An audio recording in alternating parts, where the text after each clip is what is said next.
he did. And he said, that's all right then. Because the guy wasn't trying to get anything out of me. Right. In fact, he never charged me. Really? The first time I went to see him, he charged me. And it was like, okay. And then he never charged me again. And he used to call me when I was sick. Really? I wouldn't call him. He knew when I was sick. He'd call me. He said, I need to come see you. I'm like, okay. So he had like some sort of a direct line with your energy. Something. Pretty amazing. Yeah. And he could, this is the other thing. He could teach you martial arts, like quickly, without you having to know what to do.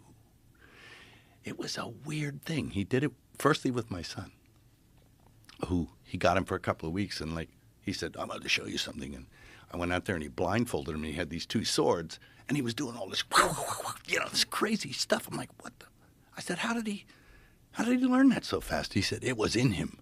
And I'm like, whoa.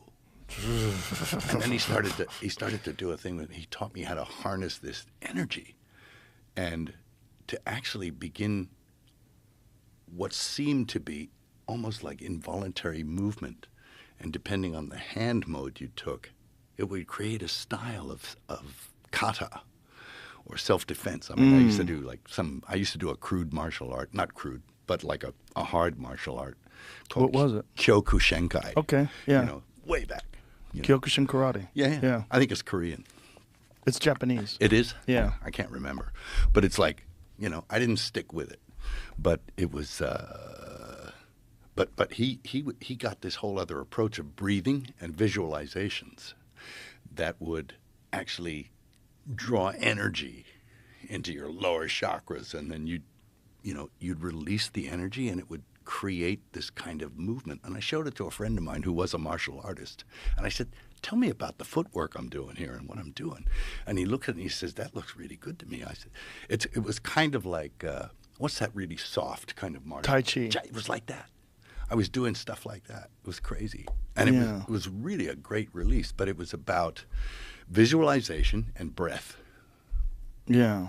And the release of that energy that you pent up from all around, that you visualized, manifesting itself in you. There's got to be something to all that stuff. People have been practicing Tai Chi for a long time. Yeah. They wouldn't be practicing the same movements for all these years if it didn't do something. Yeah. Pretty interesting. Yeah. It keeps people young and healthy. They do it in China. You see groups of people out in Asia sort of out there in groups doing it all in unison. It's like, it's a good thing. Exercise. Yeah. What do you do now for exercise? Oh gosh, I'm terrible. I'm falling apart. I got dead guys parts in my shoulder. I've got, cadaver parts. This shoulder fell apart. This shoulder fell, a hip, a foot. It was terrible. I couldn't walk for about a year almost. Really? And so, you fall down. That's partially why I had to go and see Brecca to sort of get the couch potato stuff off. But, I lift weights and I do some, walking and stuff like that, like really get your heart rate up and stuff like that. So, I'm trying. Hey, I'm 69 years old, so it's like it's getting to be like 7 decades worth, Yeah. But I want to stay fit if I can. And I banged myself up a little too much in my early life, so I'm paying for it now. And like in your 60s, man, you're not there yet, but stuff starts like giving up on you. Yep. It's like, No, I feel it in my 50s.